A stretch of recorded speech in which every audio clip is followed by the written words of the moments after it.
যার মানসী মোনাজাতে ধর সেই দিনই সিজদাতে পড়িলে আল্লাহ দে বলিবে ব্যস্ত নিশ্চিত মিলিবে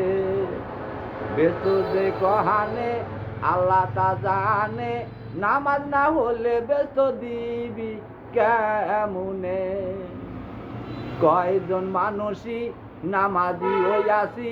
সবই আমরা গেছি দোজখে শেষ জামানায় আসিয়াছে মুহাম্মদ মরিয়াছে আর কি আসবে সে ফিরিয়ে একাকী নবীজি একাকী আদেশে এক এক পালি সাপিয়ে আছে পর সব কোরআনি দর সব নামাজি জামাতে বাবার নামি নিলিবে